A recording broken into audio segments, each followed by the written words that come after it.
Hey, my name's Stuart Richardson, and this is my video explaining what I learned during this major project.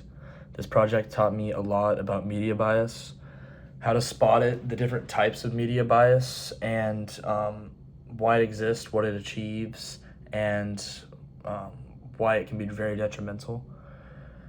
I learned about media bias, and I learned that it is a manipulative tool that journalists use to make some sort of journalistic piece um, different. And they're trying to alter it, maybe make it seem better or worse, or they just try to change um, the way that the audience will interpret something.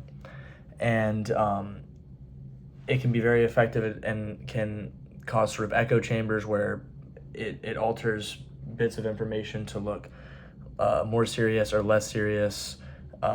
It can make people look better or worse. It can, mess with people's words. It can change people's actions and make them look much better or much worse. And we often see this on both sides, especially in like the example that I gave was during election season in the US.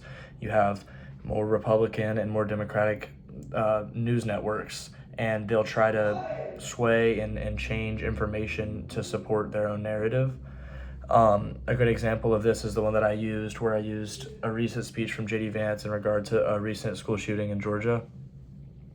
And it was very interesting to compare and contrast the two different articles and um, how they both portrayed basically the same bits of information, while Fox made it sort of glorifying J.D. Vance and what he said and is in support of him. CNN was able to take the same words and make them break down J.D. Vance and sort of criticize him. And it's very interesting how both sides both sides kind of seem, the truth kind of seems like it may be somewhere right here in the middle, and both sides will kind of pull and try to make things seem either better or worse than they are.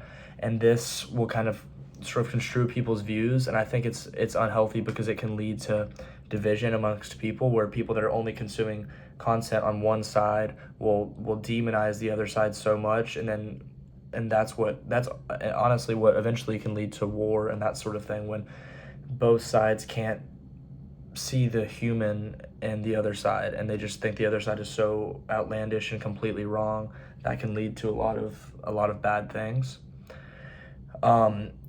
Also, polls, talk about media bias. The poll that I put in my essay, that was a poll that was done by Gallup, showed that over 45% of Americans see a great deal of bias in the media, and that just shows that almost the majority of Americans can see how much bias is in the media and is affecting the media that we consume, and honestly affecting our thoughts and our political views.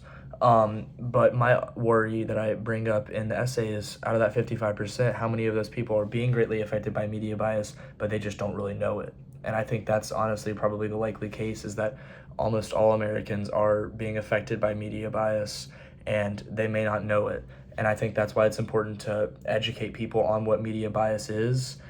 That way people can be able to call it out and point it out. And I know personally, after reviewing the website, the 16 different forms of media bias, I've already caught a couple different types, such as spin, that, just when reading news as I normally would, that normally would have slipped by me and I wouldn't have noticed those, but now I've noticed them, and it's obviously made a big difference. So I think media bias can be very destructive, but I think it's very good that we're talking about it, and educating people on media bias is probably the best way to lessen its negative effects on society.